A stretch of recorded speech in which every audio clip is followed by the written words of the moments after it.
Hey everybody, it's Mike from The Mike Wagner Show. If you like The Mike Wagner Show and you want to make your own podcast, well, let me tell you about Anchor. First of all, it's free. Secondly, there's creation tools that allow you to record and edit your podcast right from your phone or computer. You can also add any song from Spotify directly to your episodes. The possibilities are endless. Anchor will distribute your podcast for you. You can be heard on Spotify, Apple Podcasts, many more. You can also make money from your podcast with no minimum listenership. It's everything you need to make a podcast in one place. So download the free Anchor app or go to Anchor FM to get started. The Mike Wagner Show is powered by Sonic Web Studios. It's now time for the Mike Wagner Show, powered by Sonic Web Studios. Visit online at sonicwebstudios.com for all your needs. The Mike Wagner Show can be heard on Spreaker, Spotify, iHeartRadio, YouTube, iTunes, Anchor FM, Radio Public, and themikewagnershow.com. Mike brings you great guests and interesting people from all across the globe. So sit back, relax, and enjoy another great episode of the Mike Wagner Show.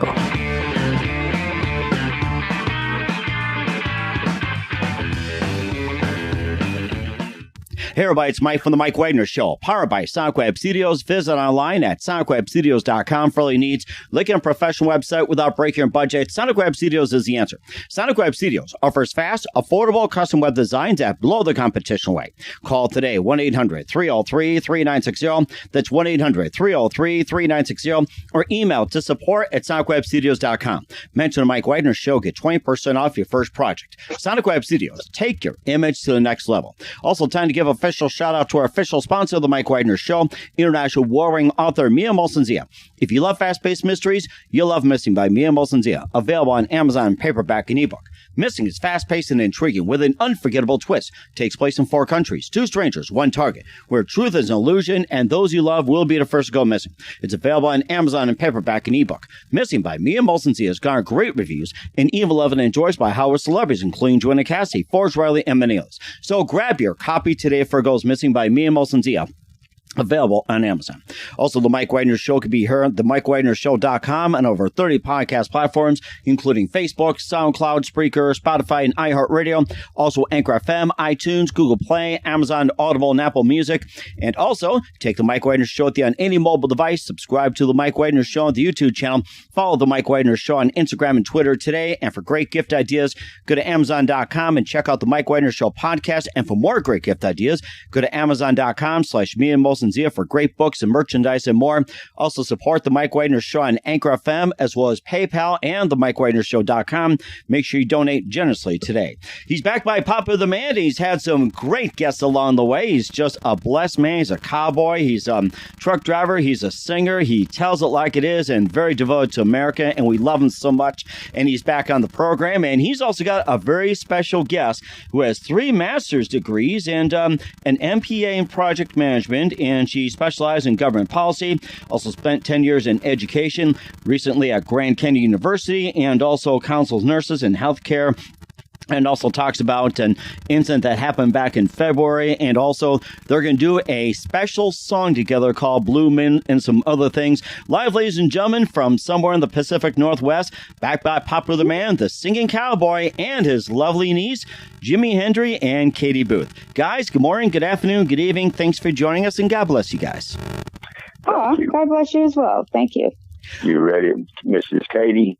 All right, here we Sure. go. Okay, absolutely. Well, are you looking at the same moon as I'm looking at it too? Darling, I know I'm so far away from you. But until I can hold you in my loving arms once more, I'll be looking at the blue moon and sending my love to you. Oh, the battle over here is still raging on. But my love for you, it helps me to hold on, my darling, until I can hold you in these loving arms once more. I'll be looking at the same moon as you're looking at it too. Yes, I'm looking at the moon while you're far away from me. I pray to God he'll bring you safely back home to me. But until I can hold you in my loving arms once more, I'll be looking at the same moon as you're looking at it too. Are you looking at the same moon as I'm looking at it too? It shines so brightly in the heaven of blue. Oh, my love, sent from heaven, from God back to you. Are you looking at the same moon? And as I'm looking at it too, I'm looking at your picture, and I hold it close to me as I thank my God for the love he sent to me, until I can hold you in my arms once more. I'll be looking at the same moon as you're looking at it too. Are you looking at the same moon as I'm looking at it too? It shines so brightly in the heaven of blue.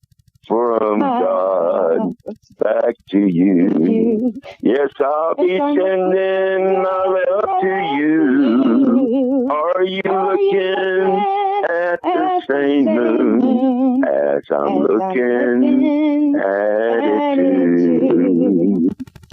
That's it, Mike. Wow, that was impressive. Very impressive, guys. And Jimmy, give us an update on what's been happening. I think we had you on last. Oh my gosh, I think I've lost track. Yeah, it's been about a year ago since I've been on your show. I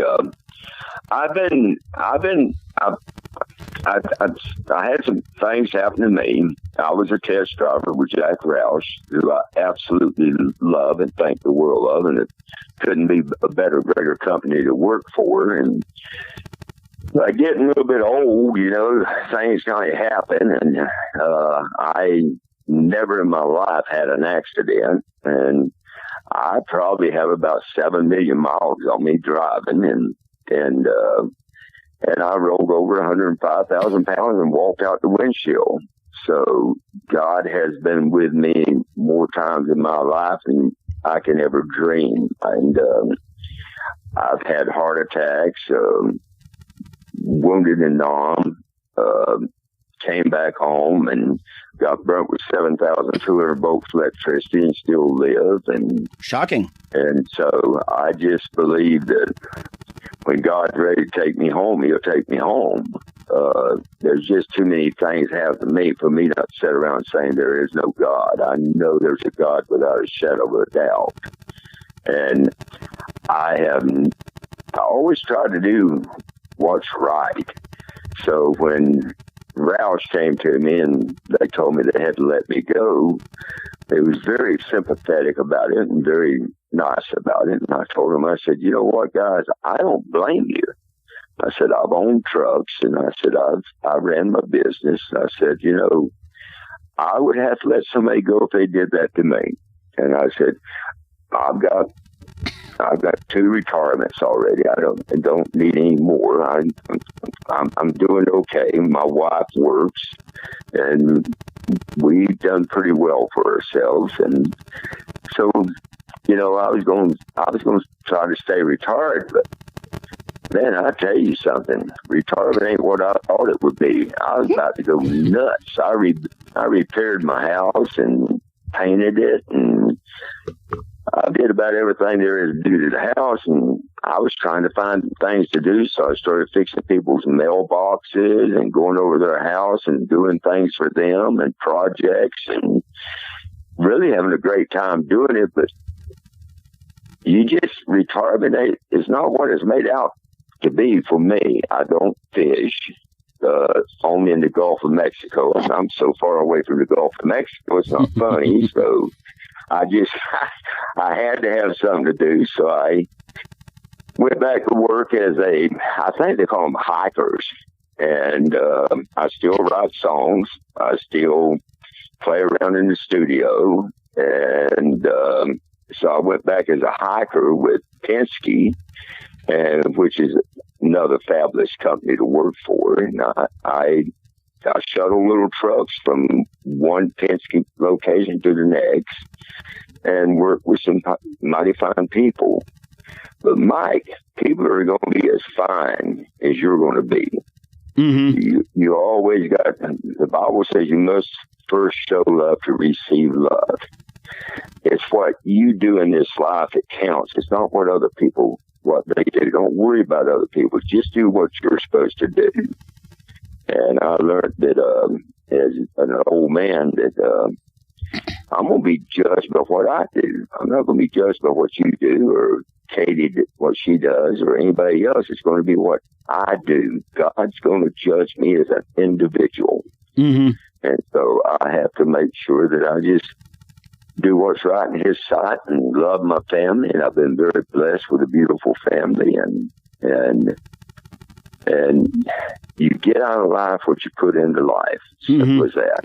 Right. And so, some people just, I think bad luck just finds them if there's such thing as luck. I have no idea, but I just know that I know that growing up, having a single mother to raise me, and by the way, the best mom in this world was my mother, and she went through so much. So when I write songs and I write stuff about a woman, a mother's love. I'm having a problem with my throat this morning. A mother's love.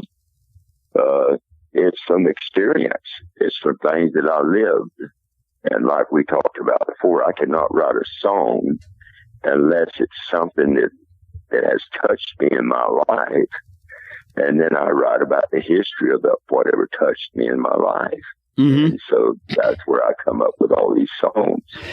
And so I love doing it. I never got paid anything for it. It wouldn't bother. I still do it. It has nothing to do. It's just like Katie said, it has nothing to do with the money behind it. It has to do with the love of the music and using the talent that God gives us.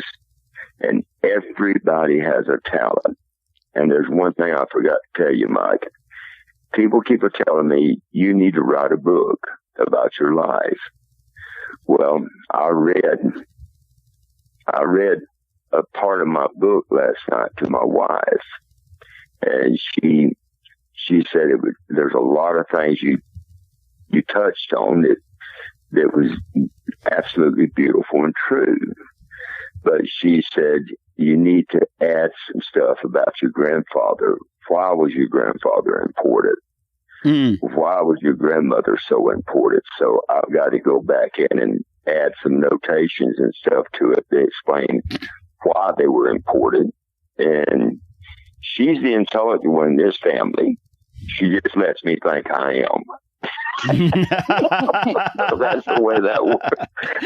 Oh my gosh. That's the way that works. So, hey, Jimmy, I'm going to need some inspiration from you. I'm going to be starting to write a book come up in January 2022 about the Mike Wagner Show, and I'm having you included. Could you give me some encouragement as well, too, please? I need some support. Thank you very much. No problem, buddy. You know what? Let me tell you something, Mike.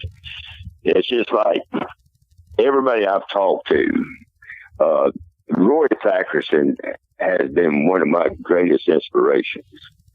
And George Foreman has been a great inspiration to me.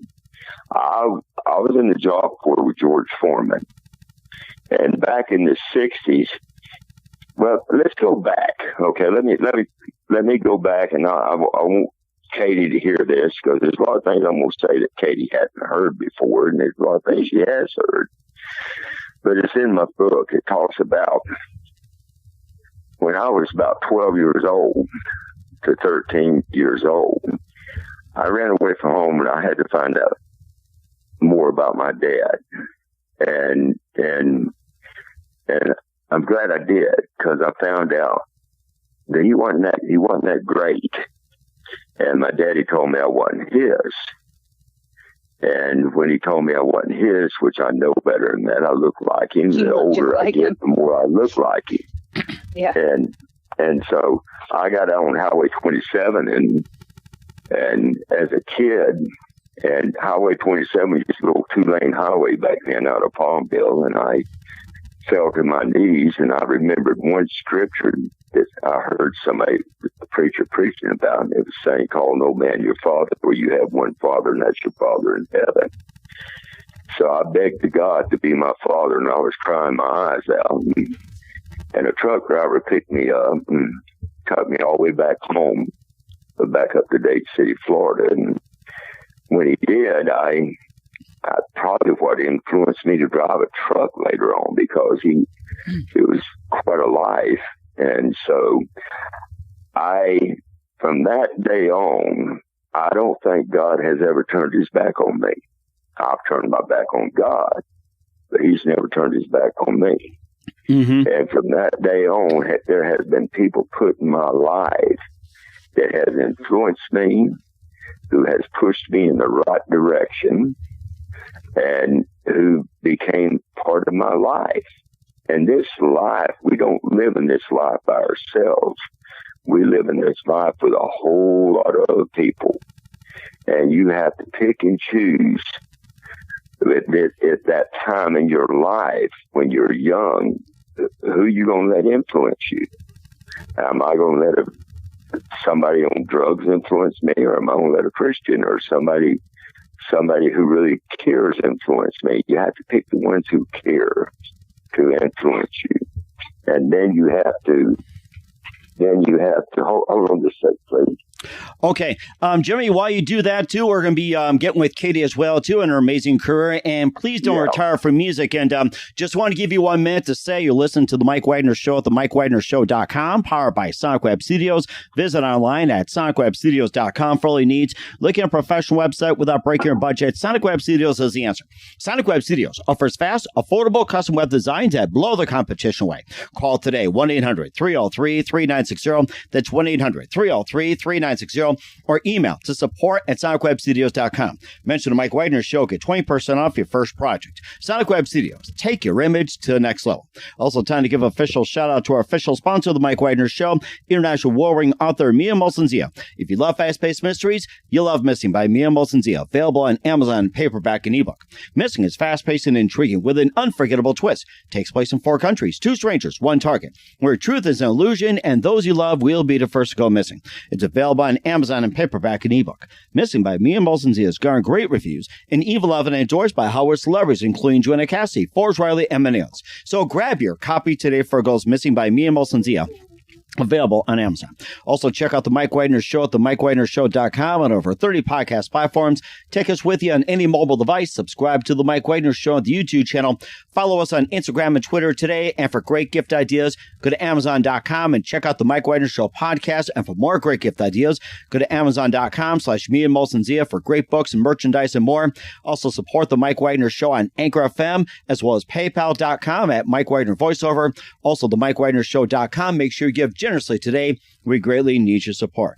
We're back with the ever-popular James Hendry and special guest Katie Booth here on the Mike Wagner Show. And James, just want to make sure you're back with us, and maybe Katie can step in. And Katie, you have 3 master's degree, MBA in project management, and spent 10 years in the education field, and also counsel nurses. You're a great singer, and tell us how you got started as well, too, along with your amazing singing career. Oh, well, I guess I don't remember a time when I didn't sing. I started singing with my dad when I was really young. And when I was 5 years old, we played at the Red Carpet Inn in Waco, Texas, and that's where I was born. I wasn't born at Red Carpet Inn, but I was born in Waco, Texas. And and we played at the Red Carpet Inn, and I sang a silly little kid song called "My Name Is Michael," which you probably know. Mm-hmm. And I won this contest, and so I couldn't sing to the audience. So my daddy just said, "Well, why don't you just turn around and look at me and act like we're in the music room at home?" And so that's how I sang the song. I didn't even look at the audience. And so I won this little thing, and I got bit. That's it. I got the bug, and I could never imagine not singing. I sing all the time, just walking around my house. I don't know. So my inspirations in singing, there's just so many. I mean, Jimmy Rogers, Jim Reeves, Elvis, Johnny Cash, the Beatles, John Lennon after the Beatles, David Bowie, just Andrea Bocelli. I mean, there's just, I'm very eclectic. And so I like a lot of different music and a lot of genres. And I've sang in bands. Started with this band when I was, I've always sang. And so if I wasn't in a band, I actually sang in Texas in Galveston when I was going to school I sang for a all-male bar. And so there's just men there. And so I was fine because I, wasn't a man. And I sang, I guess, pre-karaoke. I would get these cassette tapes from this little place called Sing Like a Star. And they would have, on one side, they'd have an example of the singing. And on the other side, they just had the music. And in their studio, you would sing and record it. Well, I wouldn't do that. I would just take the blank music.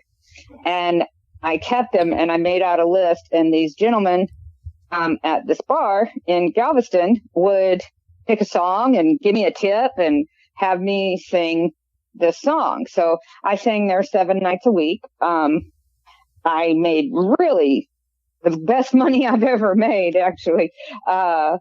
The bar paid me $20 a night, but I never left there with less than $300 in my pocket. And my biggest night, which was, of course, during a Pride March, right? I made $1,700 in one night. And I worked there 7 nights a week. So I was making pretty good money for, just a kid with a kid.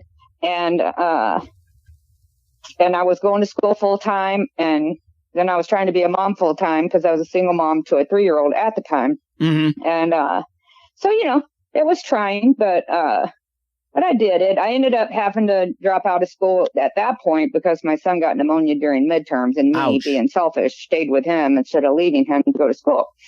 And he was 3. I could have said, well, I'll be back in 10 hours. And if a stranger comes in to maul you, just don't worry about it.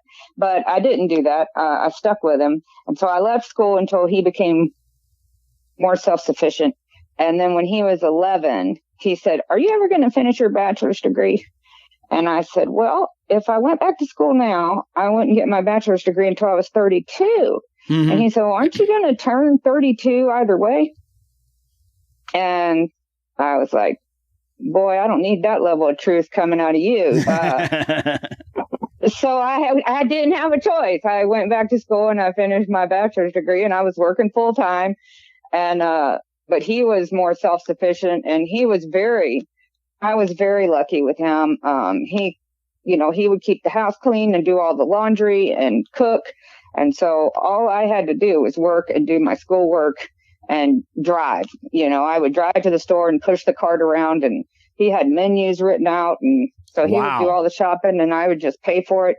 And he was pretty amazing. So he spoiled me rotten as far as housework. I'm still not very domesticated. But, Jimmy, what do you got to say about that? Should she still do housework or continue school? What do you think, Jimmy? You know what? I think that girl, Katie, has always been able to do anything she set her mind to. She has never limited herself on anything. And I want to say something about what we did when I used to go out to not Waco. Where was that, Katie? Y'all lived at up around Decatur, yes, Texas. Sir. And they had a beautiful home, and I'd go out there and I'd be going out to the Northwest or something, and I'd stop and I'd see them. And I'd go out there and spend the day with them. We'd sit around with the guitars, and her dad and my sister and all of us and all of the kids would get along. We'd sit around the fireplace. We sang songs. Mm-hmm. And like the meeting wasn't, you can't meet with this family and not just sing. As a family. If you're going to meet, you're going to be singing. Just simply that. The same every way. Time.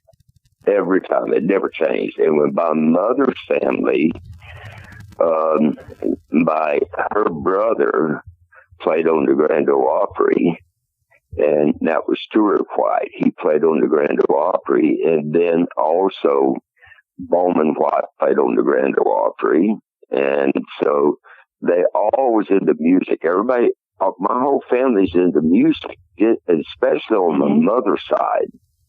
My dad, when we was younger, he played the harmonica and he played the guitar, and all of us kids, would go to church, and he'd get all those kids up, and we'd all sing songs, Jesus Loves Me and all them songs. But all of our life has been surrounded by music. Mostly on my mother's side. Her first cousin was Carl Smith.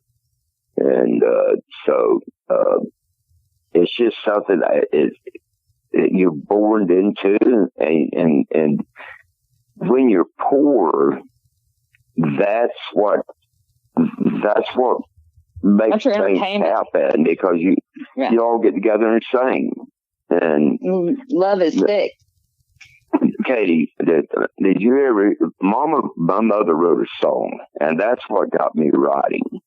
My mother wrote a song called "I Want to Go Somewhere." Now, when we was kids growing up, we didn't have a car to drive. We had friends who had cars, so if we wanted to go out to the Lacoochee River, then they would give us a ride to the Lacoochee River. But we did not have a car. We walked everywhere we went. So we'd always tell Mama, I want to go somewhere. I want to go somewhere. So Mama sat down and she started playing the guitar, and she just started repeating what we said. And it was so simple of a song. I thought it was absolutely a song that Hank Williams did. But it just goes, I want to go somewhere. I want to go somewhere. Ooh, baby. I want to go somewhere. That was the song. And she could write a song. She could play a song. She could, like I said, the whole family on both sides. Her daddy is the uncle of Tony Booth. My dad. I get both sides are musical, my mom's side and my dad's side. Right, and he did a song called "Well, the Keys in the Mailbox, Come On In," and that was one of Tony Booth's big hits. And so on both sides of this family, it's been nothing but music. And music, when things got bad, you get hungry, you play music, it helped feed you. It feed your soul. So music is in our soul. Music is, Katie, when she sings, I'll get her to send you any of your CDs left, Katie? Oh, I don't know, probably, but they're all on. I mean, everything I did is online on the CDs. It's online. But she's on Reverb Nation. Yeah. And so I'd advise anybody who wants to hear Miss Katie Booth sing, and somebody knows how to do it. She has a vibrato, and her voice is natural. It's nothing. She just sings, open her mouth, and it comes out her mouth just like Jim Reeves did. Mm-hmm. She just has that voice that just, you're sitting there going, why in the world hasn't somebody picked her up because of her ability to carry a tune? Mm-hmm. And she's a lot better than her Uncle James. Oh, come on. Don't degrade yourself, Jimmy. That's just fishing for a compliment right there. No, Katie, I don't say things that's not real. I tell the truth, and I'm not a liar. I don't have the voice that I had when I was younger. But you know what? There's a lot of things I don't have when I was younger. But you know, I know a beautiful voice when I hear it. And Katie has the most beautiful voice in the world. And I have one of her CDs, and I wouldn't take $1 million for it. It's my treasure. And so, but people need to go to Reverb Nation and listen to Katie Booth. She has, like I said, she's an amazing young lady. What she's had to go through in her life is amazing. Mm-hmm. And she has that blood in her like my mother. She doesn't know what to give up. She doesn't know how to give up. She won't give up. She pushes forward. Mm-hmm. And so, I'm proud. I'm so proud of you, Katie. I can't tell. And I love you, sweetheart. And so, I didn't get to go to the funeral because I had nowhere to stay.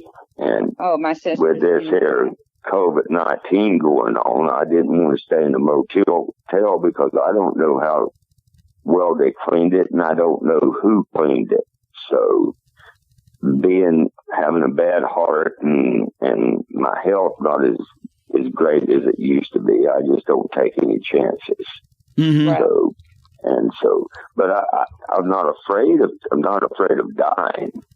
We're all going to die. And but there's no reason to go out there and roll the dice. Mike, you said something hard ago, and I want to answer your question. Okay, go ahead. Mike, don't never give up, buddy. You are very talented. You're a great DJ. You're a great human being. You got a good heart. You got a beautiful family. You got everything. I like what the Apostle Paul says. Paul talks about when he's in the deepest, darkest dungeons, he counted everything as a blessing. And it doesn't matter where you're at. Don't never give up. God didn't put us here to give up. God put us here to fight the battle. You fight the battle, buddy, and anything I can ever do to help you, I will do my very best to help you. Mm-hmm. And I will always be here for you.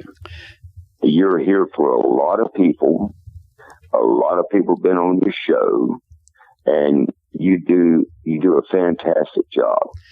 All right, thank you. Everything you got, and don't you ever, I never want to hear you give up. That will break my heart. Mm-hmm. So don't do that. You just, if you know you're giving it 100%, when you give it 100%, you can't give no more than 100%. Mm-hmm. You give it everything you got and continue to love what you're doing, because what you're doing is not evil, it's good. Mm-hmm. So don't you ever give up. And that's my answer to your question. I appreciate it as well, too. I appreciate it. Thank you. I mean, you guys are such a blessing. And, of course, Katie as well, too, that you also had another story to tell, too. You know, back in February that you had a story to tell as well, too, and living to tell about it. And, of course, you know, we're here. It's like you got a beautiful career, too. But then February, you know, this happened to you. And, of course, you're also here for a reason as well. Yeah, I mean, you figure you have a purpose, and in 1990, well, I mean, my family growing up was kind of I took them as a things not to do list. I wasn't a wanted child. When my mother would get angry with me, she would say, "Well, I should have just aborted you like your daddy wanted me to." Oh no!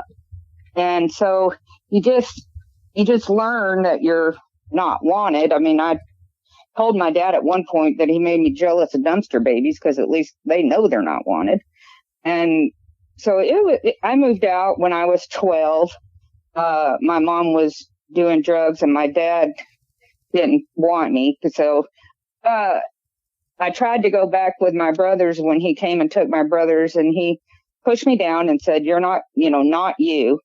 And my brother, Darren and Jason, they both went, and Darren and I were really close, and he was crying and I was crying, because we didn't want to separate. But what it was is that his new girlfriend didn't like girls. She only wanted the boys. So he chose her over me. And so he literally pushed me back with his hand, separated me from my brother, and pushed me back on my butt and said, "You're not going." And so I was left to stay with my mom. My sister was primarily grown, so I was left to stay with my mom, and I was a kid. And so she was not present. She would leave a note, "Hey, I'm going down to the Keys. I'll be back in 3 weeks." I worked, so I've always worked. I started working outside the home when I was 7. And so I was working, so she didn't leave any money on the counter, say, "Hey," or food in the refrigerator or anything crazy like that. So it was always left up to me to work. My mom would, work enough to be able to go to support her bar habit and her drug habit, but not to support her kids. And so, in fact, she told me one time she was dating a young man. She said, "Please don't call me Mom, because I don't want him to think that I have kids as old as you. So just call me Glenda," which is her name. So I just called her Glenda pretty much the rest of my life until she passed away. And I moved out when I was 12 and lived in a camper that goes on the back of a pickup for a while, and then got an apartment in a little old lady and man's house, a little studio apartment. And I just kind of took off from there. There was a couple of instances where I went to my dad's for a total of 3 months on 2 visits, and he once again chose his girlfriend over me in an argument. And so I left the next morning and hitchhiked across the country. Wow. 14. And it's just, I've just always said, you know what, if you don't want me, I don't want to be here. I'll just go ahead. And I'm perfectly fine with my own company. I don't dislike myself to the degree that I feel like I have to be with others. So I'm pretty lucky in that, I guess. And I like to read, and I like to sing, and I like to listen to books and stay up on politics and news. Like you said, I have a few master's degrees. One of them is an MBA. Another one is a master's in project management. And then the third one is a master's in public administration with an emphasis in government and policy. So I got a 3.8 on one of them and 4.0 on the other two. Well, amazing. So, respectfully. So I worked really hard, and I was working full time as a counselor for nurses and healthcare professionals, or for education. So it was pretty challenging. I was taking accelerated classes, so each class would be only 8 weeks long, and sometimes I would take 2 at a time, which is insane. I don't recommend it. Mm-hmm. But I ended up doing fine as far as, my grades, and I owned a sign company as well as worked full time. So I owned a sign company that mainly my husband at the time worked, but he just blew all the money, and I ended up having to file bankruptcy on $3.17 million. And oh, wow. Ended up with a queen size bed, a dog, and a motorcycle, and bought a single wide trailer that I still live in to this day. And thank God for that, because like you said, in that February, it was of 2018, right after my mama died. So she died Christmas of 2017. We went to Florida to clean her house and get it ready for my brother to sell, because it was his, and had her service. And I had a gig on Friday night. So I came back on Friday from Florida and sang Friday night, sang Saturday night, went to work Monday, Tuesday, and Wednesday morning. I got hit. I got T-boned right at less than a week after my mom's service. Oh my gosh. And it rendered me disabled. So I have some traumatic brain injuries. I have at the same time they found a tumor in my brain, which wasn't related to the accident, of course. I truly have messed up my entire spine from my skull all the way down to the bottom to the sacrum. My right hip, both of my knees, my right shoulder is all just, I have neuropathy in both of my legs. I can't walk without a walker. Every now and again I can walk with a cane, but I have vertigo and balance issues sometimes. Not all the time, just sometimes. Of course, I don't get to pick which days, right? It just does whatever it wants. And so I'm primarily bedridden because I fall a lot. And so, and I've hurt myself doing that. So they said, we don't recommend you keep falling. And, but the thing is that thank goodness I'm still able to sing. Because I tell you, if I couldn't sing, I don't know if I'd make it. Music is more important to me than mobilization. Music is more important to me than being able to work, even though I love working. And it's been a very difficult transition from being someone who worked and went to school 20 hours a day to being bedridden immediately. It's, you can't plan for that kind of cabin fever.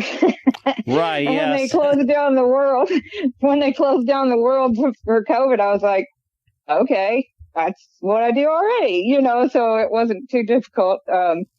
But speaking of music, I mean, my mom's side is my Uncle James' side. Uncle James is my mom's brother.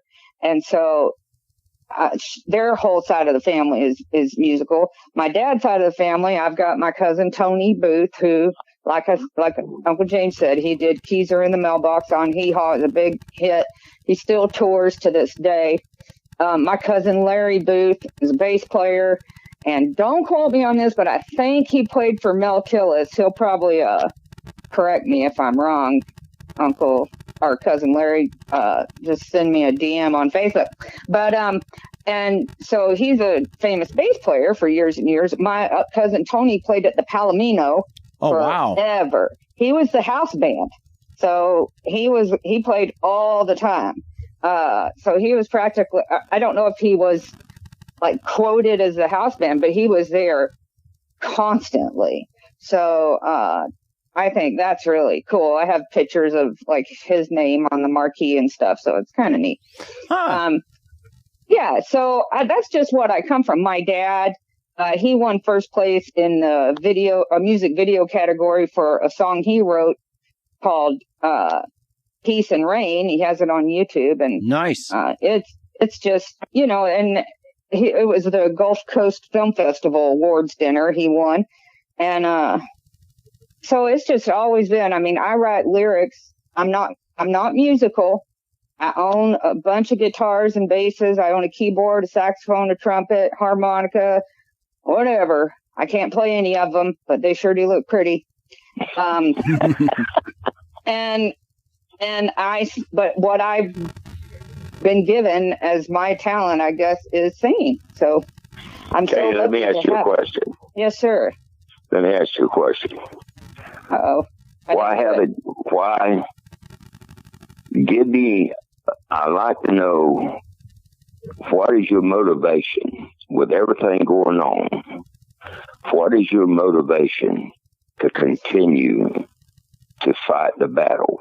What is your motivation? Oh, that's pretty easy, Uncle James. So I lost my daughter in 1991 due to violence. I was 7 months pregnant, and her father, and my son's father, but her father beat me with a lead pipe. And because crack cocaine was brand new, and he wanted to try it out, and he quickly got addicted, and he became a demon. He was just a terrible, terrible person. he was violent prior to that, but whew, whole new level. And he's the kind of feller that would say, go get my coffee and don't drop it this time. And well, just having that kind of pressure on you, you're going to drop it. Or if I said heck, he'd punch me in the face and say, don't you talk like that. That's unbecoming of a lady. But it's perfectly fine to punch me in the face. So I lost my daughter. And then I lost my motivation? What is your motivation? I'm telling you. So in 2003, I lost my son right at Christmas time. Christmas is just a terrible time. But I lost my son at Christmas time. He was 17. So when he was in the hospital on life support, he was in trauma ICU here in Phoenix. My daughter died in Michigan, and my son died here in Phoenix. And I was holding his hand, and I made a promise to him that I would never do anything stupid, like take my own life, because it would jeopardize us being able to be together again later. And so I didn't want to take any chances of not being able to be with my kids again. So I promised him that I would inhale and exhale and try to find a purpose. And so I did find a purpose in helping people with their education and counseling people with their options for their future and building a better future.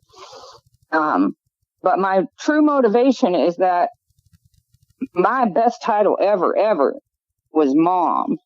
And once you have the mom gene, you have it forever. So I'm still a mom. Ask any of my friends. And I mom them all the time.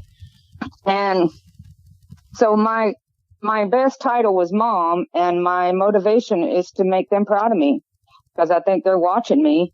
I think they're with me always. So I want them to be proud of me. And so I would never do anything to risk them being ashamed of me or embarrassed of me or anything other than that, hey, she's moving forward. She's getting purpose. She's brightening people's day. She's helping others that she can. You know, that's just, so my motivation was just to keep my kids proud of me. Well, I'm going to tell you one thing, honey. You have always made me proud of you. Aww. And you kids will always be my kids. From the time that I moved you back to Florida until today, you have always been there.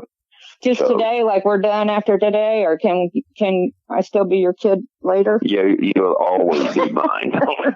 Today, let me tell you something, Katie. Okay. I played for Mel Tillis. Oh, yeah. And that's where I got my start, sweetheart. I was 12 years old. I was working for Lykes Brothers. Oh, yeah. I used to go to a place called the Corral in Okeechobee. And I was singing for tips. And Mel Tillis came in, and he heard me singing. I knew 3 chords on a guitar. That was it. Well, that's now, I knew 3 different chords, but I could do E, G, and A. I could do G, C, and A. so I could play a song and sang a song, and I was doing some Kitty Wells song.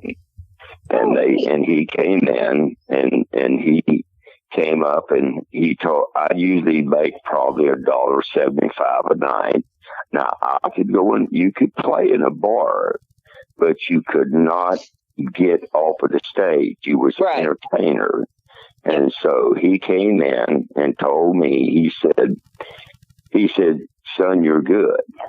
And I'm not going to stutter like him, but he took, and I said, well, sir, most people put a tip in that cap. And I said, and he pulled out a roll of money rolled up, and it was a $100 bill he put in my cap. I only made $76 every 2 weeks for Lykes Brothers, but I got room and board. I got to eat. I was fed. I didn't have to go hungry to water.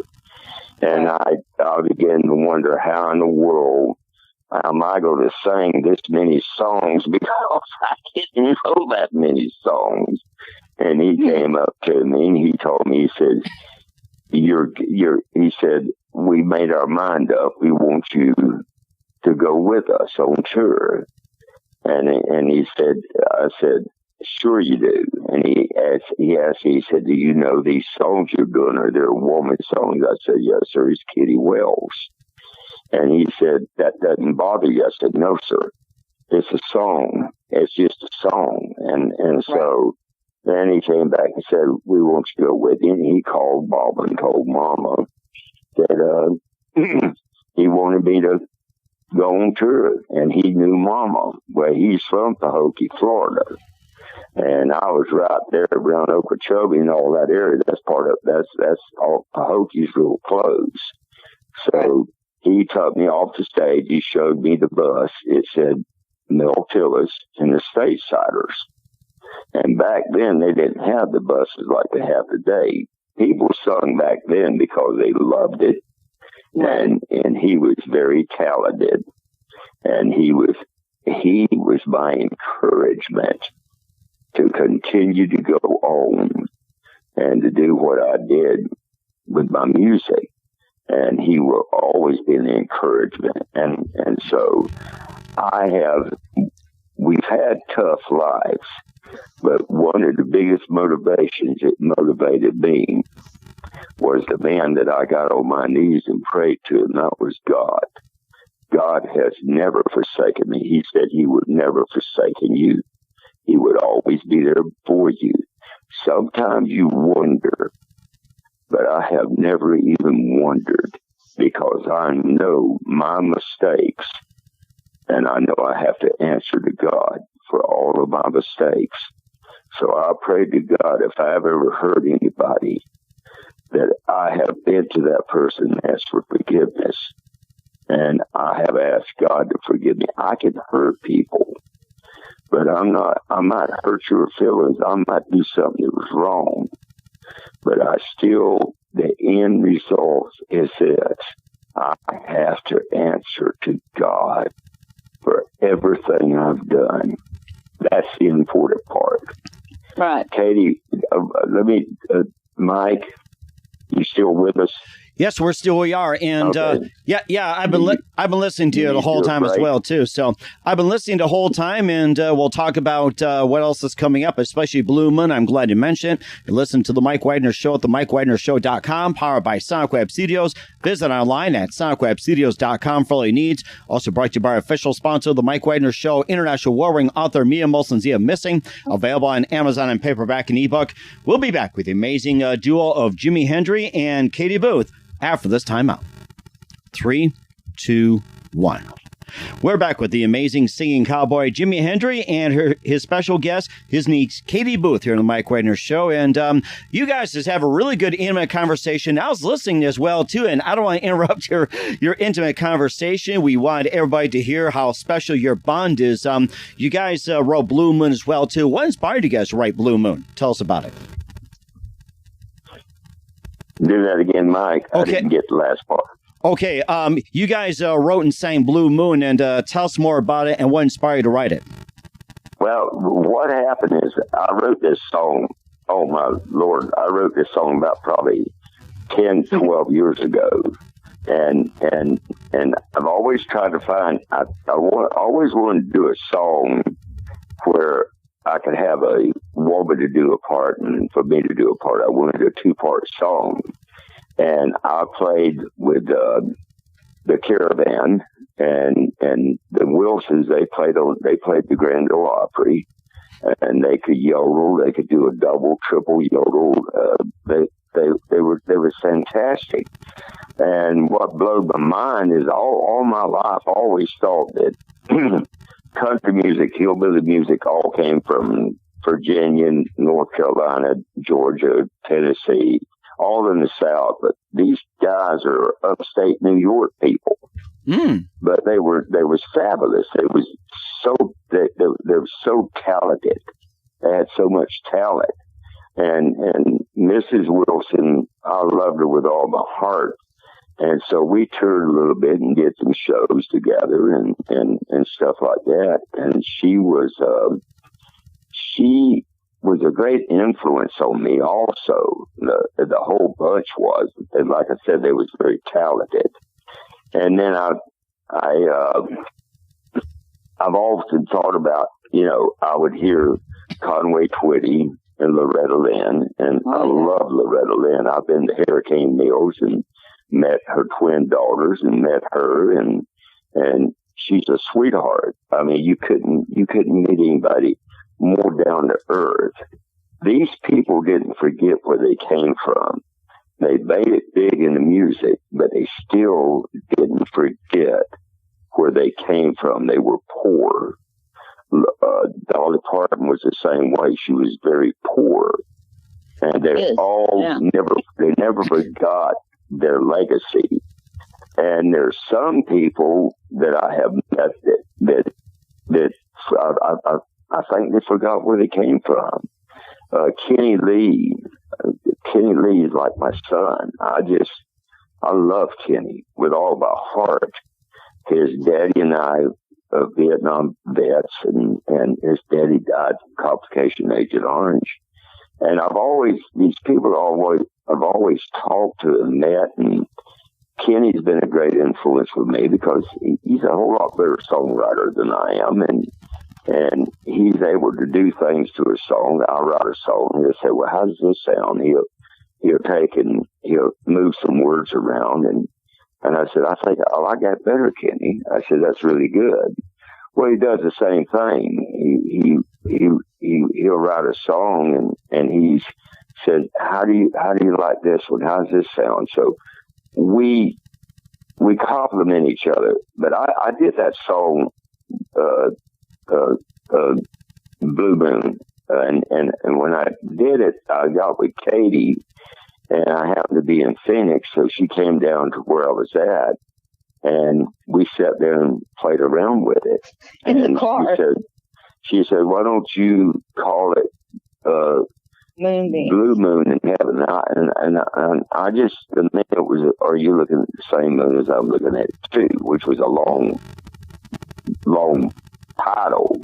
And so and she said, "Why don't you say, why are you looking at that blue moon? Are you looking at that moon in the heavens of blue?" That's what it was, in the heavens of blue. And I went, "Well, I like that better." And so she and I went outside and sung the song. And I went, "If anybody ever does this song with me, I want." Restaurant talking about. That's right. I said, if I ever had anybody do this song with me, I want Katie to do the woman part of this song. I met a young lady up in, they lived right by in Virginia, where the Waltons lived at, Walton Mountain, the show that was the Waltons. Right. And man, you talking about it, that kid had a beautiful voice. And so we just got talking and got visiting one another, and so we went up there where the house was at, the Walton house, the whole 9 yards, and they drove me up there, and I asked her, I said, she told me she loved singing, so I said, "Well, let me hear you." And when she started singing, it took cold chills me on me. I went, "Holy mackerel, this is good." And she did a fabulous job, but nobody like Katie. Katie's got a talent that's just out of this world. And so I've always respected her talent. I never heard Tina sing except when she was kids. She's a great singer. She was. I never heard Darren sing. He was not a great singer. And I didn't think so. And so, but I've always heard, when we would get together, I always heard Katie. I mean, Katie has a strong voice. She has a voice that's a natural voice. Nothing she had to pick up on or anything. Yeah, I've never had any voice that sings or anything. Mm-hmm. And it comes out. And then I'll listen to a person sing that's got vibrato in their voice, and Katie has that natural. It just comes natural for her. she opens her mouth up, the words come out, and the harmony is, I mean, it's like the harmony of a harmonica. It just resonates. And so I listen to her, and she's absolutely fabulous. And the main thing I want to let Katie know is and for the nation to hear it. Mm-hmm. This whole life is made up of what you get one time through this life, Katie. And this life is made up of what you can do, and then exceed in what you're doing, and don't listen to the criticism. If it's constructive criticism, listen to it. But if somebody puts you down, negativity, never don't. There's enough negativity in this world. We got it running the country. We got the biggest negativity in the world running this country today. It's just very divisive. The problem is people listen to negativity today. They don't listen to something that's positive. And that same goes for you, Mike. You're the best. I mean, I've been with DJs. Let me go back a little bit here now. I want to make sure you understand what I'm talking about. Absolutely. Go ahead. I talked to Howard Bellamy not too long ago. And David Howard, and Howard and I was we was talking. I was asking Howard. Now we're texting, and I asked him. I said, "Do you remember who the DJ was in Dade City at WDCF? Who the DJ was in Dade City?" And he taught music, and we both did not remember his name, and his name was Jordan. Was his last name. Mm-hmm. And he taught music at the grammar school, so Howard wouldn't know him because he went to the elementary school when we was growing up. And his name was Jordan. And he and they played David and Howard's music on an AM station at WDCF. Now David and Howard played at Club Lake Iola, out of Dade City, Florida, out of St. Joe, Florida, which is part of Dade City. And they played at Club Lake Iola. And you can't ask for a sweeter family in your life. Oh, and so when Miss Frances Bellamy, I'd go by when I was in Dade City, and I'd go by and see her. I couldn't leave Dade City without seeing Miss Frances. She cooked in the lunchroom. She drove the school bus. That woman was like my mom. My mother worked and did everything she could do to keep clothes on everybody's back. And Mrs. Francis was the same way. And Mrs. Francis, she cooked in the lunchroom. She drove the school bus. She never stopped working. When David and Howard came out with their first big hit, well, they was working with people in Nashville, and Mrs. Bellamy, they came up with their own record label. They came up with, she became the road manager, their manager. She was everything to them boys. So I was talking to Howard, and I said, I went by, and out of all these years, I said, it's the first time I've seen that gate closed. And I started crying because I missed her. I love her. She was a sweetheart. Mm-hmm. And the last time I seen Miss Frances, she was walking with two canes. I walked in the office, which was the house at one time. I walked in the office, and she walked in. She said, "By the Lord, look what the dogs drug in." And she said, "Come give me a hug." And I went and hugged her. And I asked her, I said, "When did you start using two canes?" She said, I've always had two canes. I got two knothead boys. I had to keep them in line. And so she was one of the most powerful women you would ever meet. Nothing ever slowed her down. And David and Howard, Dad, he he was handicapped, so she had to do everything.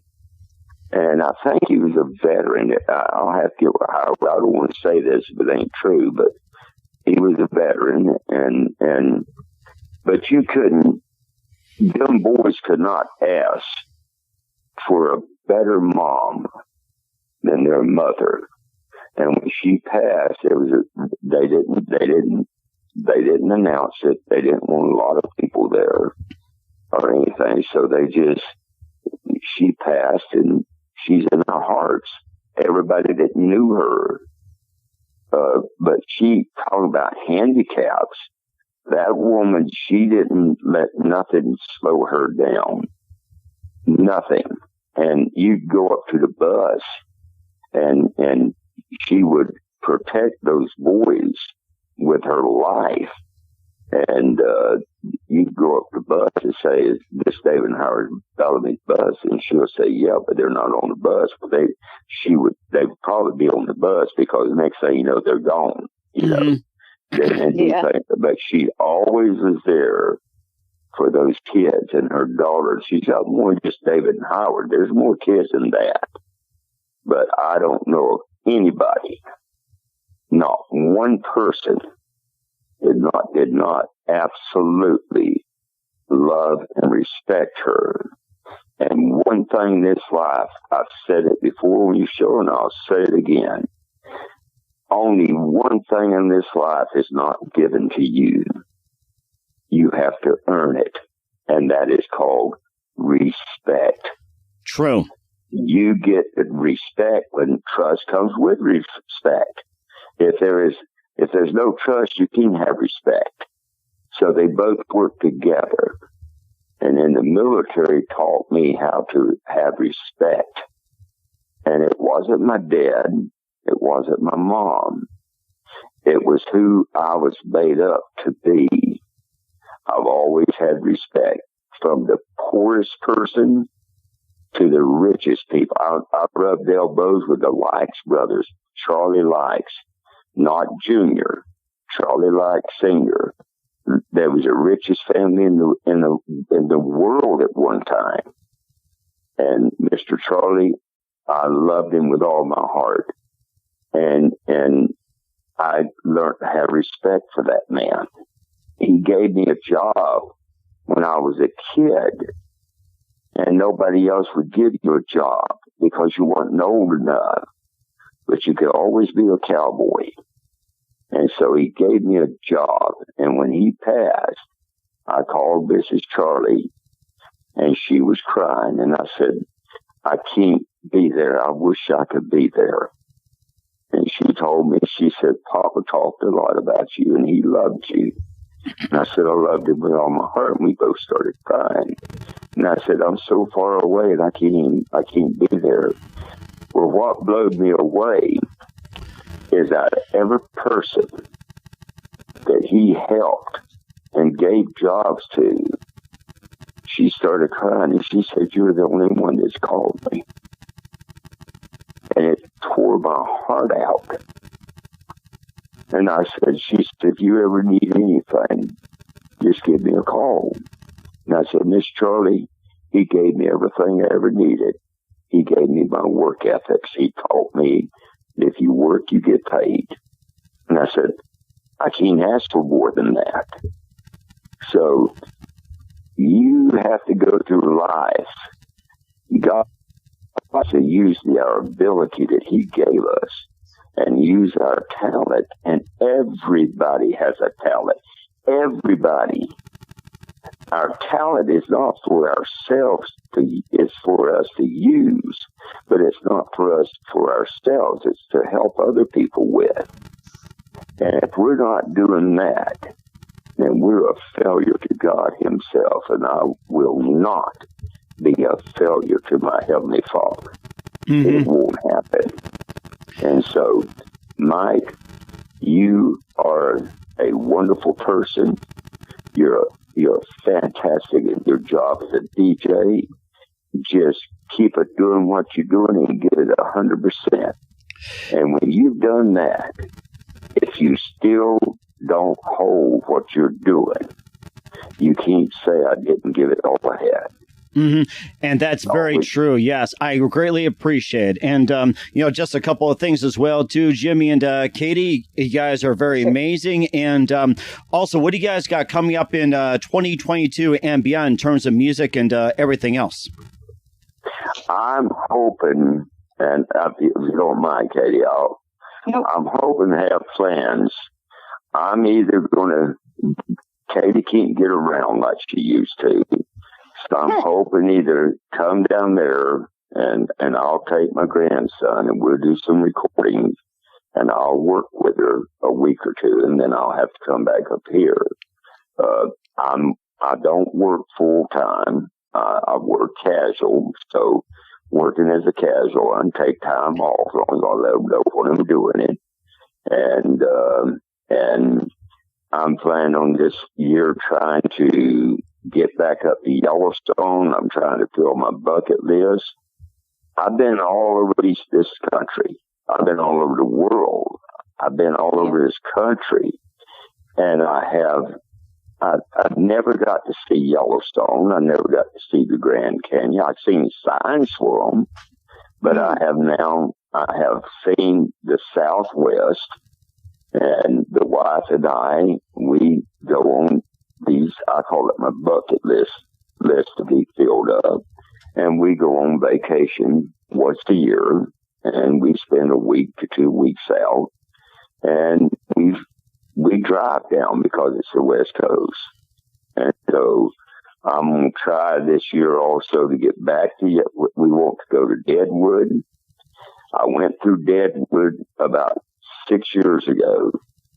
I was so impressed with Deadwood, South Dakota. It's like the old town when Wild Bill, Buffalo Bill was killed. Mm-hmm. I think they still have that saloon there. And there was more motorcycle riders up there than there was down at Sturgis. I have never got into Sturgis. I had a Harley, and I don't get into Sturgis. But Deadwood, that impressed me. And I want to take my wife, let her see it.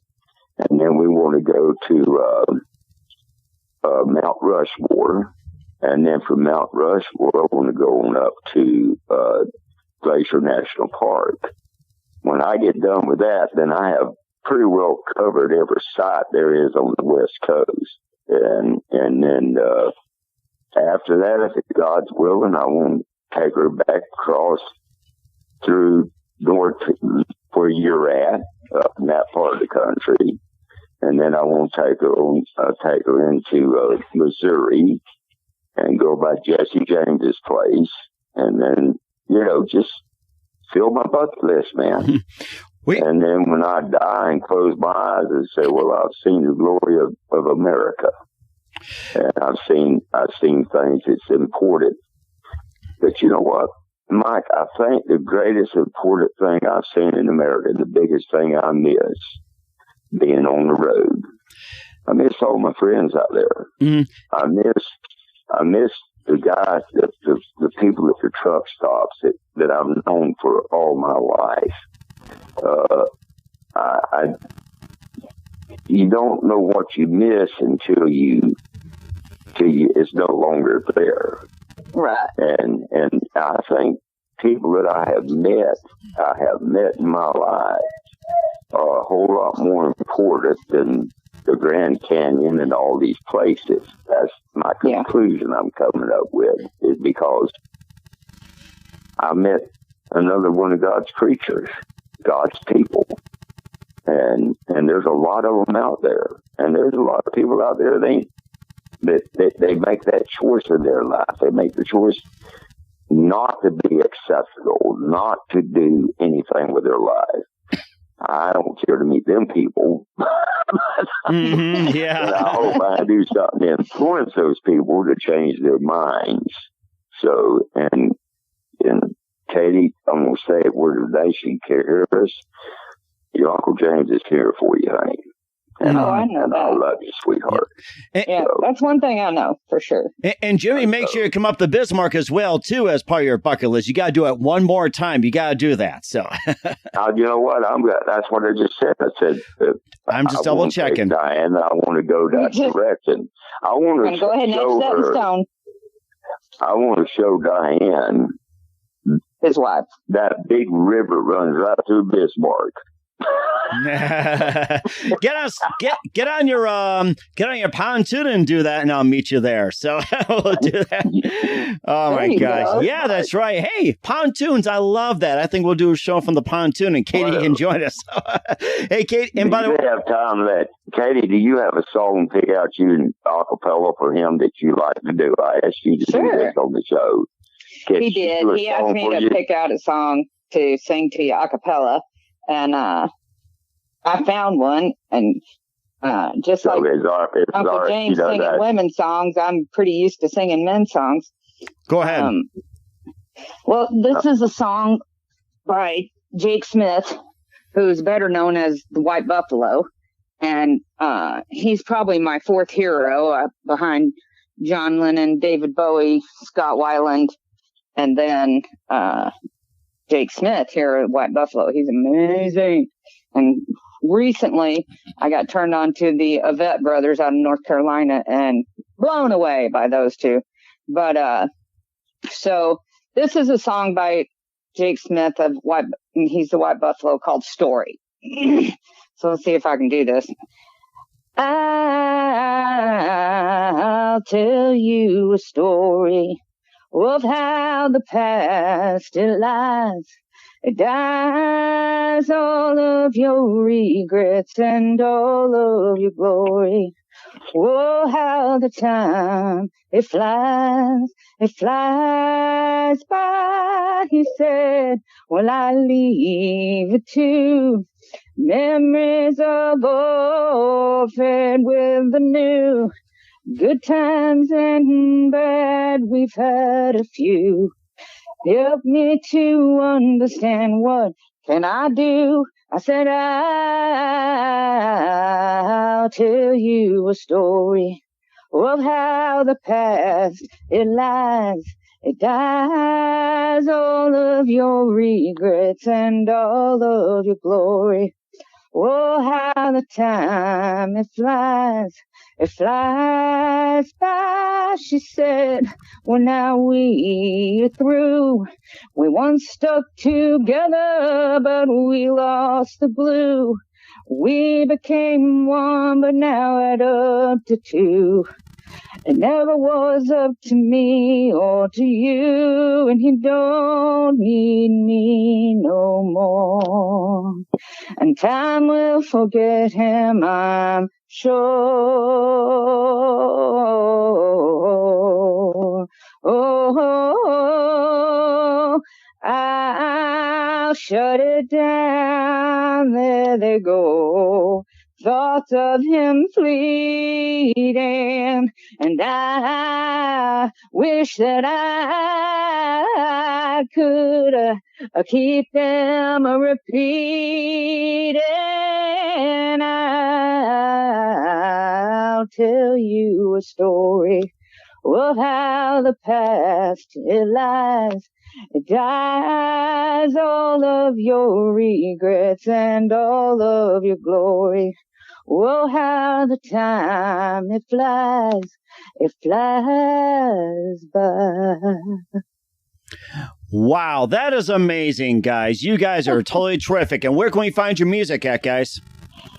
You can find me on Reverb Nation. It's just www.reverbnation.com, just like reverberation, Reverb Nation, /Katie Booth. It's all lowercase, all no spaces. And I got a bunch of songs on there that I've recorded and some videos and stuff like that. So we're certainly looking forward to it. Once again, Jimmy Hendry and Katie Booth here on the Mike Wagner Show. Guys, a very big thank you for your time. You've been absolutely amazing as always, and great listening to your chats as well, too, and very heartfelt and intimate. Looking forward to having you again soon. Make sure you keep us up to date. Once again, tell us where we can find your music, what's your website, and how do people contact you?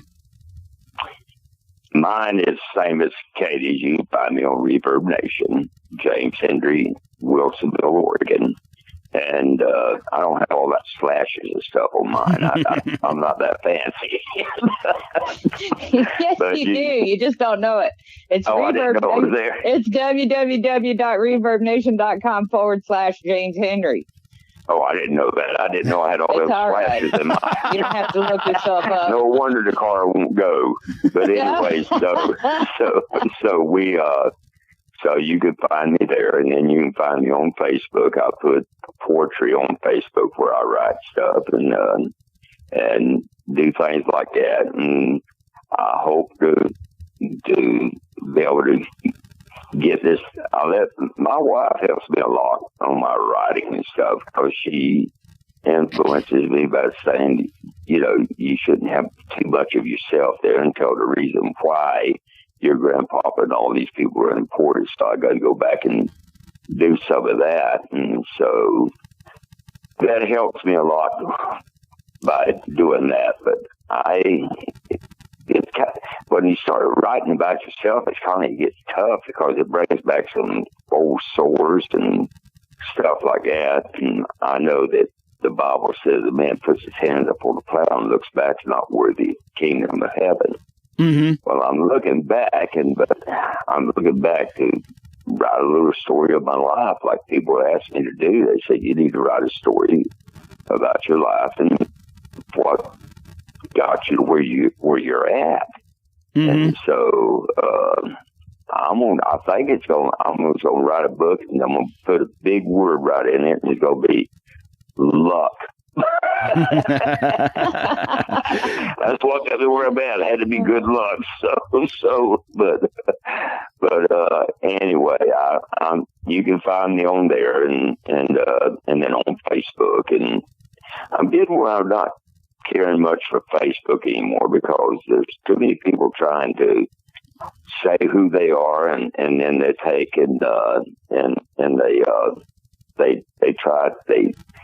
they copy other people's pages and say they're not the right person, and they try to get you to friend them. So I've had to change my password. Mm-hmm. And I'm getting tired of changing my password. Facebook's not doing a good job taking care of the people on their page. So I like to build my own website. And if I do that, then it'd be mine, and people can go to my website and listen to me. So, all right, and that'll tell the truth whether they like you or not. They're going to go through all that. You don't get a lot of people on your website. You go, well, must not be that good after all.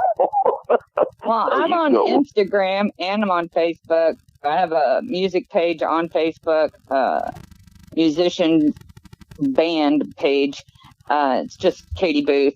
And then I'm on Instagram under Rocker Girl, which girl is spelled GRRRL. So Rocker Girl 69, which is the year I was born. So don't get any other thoughts in your head. And there's no spaces or anything. So I'm on there, and you can message me on either one of those platforms. You can message me on ReverbNation.com as well. You can write me a message. So if anybody wants to get in touch with me, especially if you got some music, I like to write lyrics. I have a whole bunch. Uncle James has heard a bunch of them. I'm not musical, like I said, so I have all these lyrics, but they don't have melodies to them. And so Uncle James is helping me with that. And if just throwing this out to the nation, if you have the ability to write music to words that are already written, which I know is hard and kind of backwards, but that's who you're dealing with, then please get in touch with me, because I have a bunch of songs. Plus, I also just love to write songs to existing melodies, so they usually come to me pretty quickly. You certainly will do so. That's very amazing. Guys, a very big thank you for your time. You've been absolutely amazing. Looking forward to having you soon. Make sure you keep in touch. Keep us up to date. Looking forward to having you again soon. James, it's always great to hear from you, Katie, and we'd like to wish you all the best. And don't forget to keep in touch. You guys are absolutely terrific as always.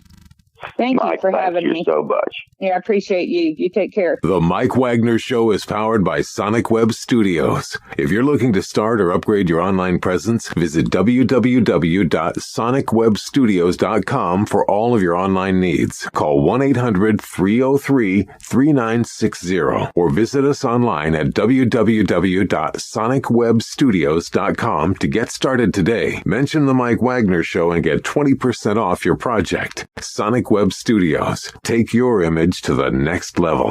Hey everybody, my name is Forbes Riley, and I'm an American actress and a TV host. And I was delighted when I got my copy of Missing, which is Extraordinary Relation of Ordinary People based on a real life relationship.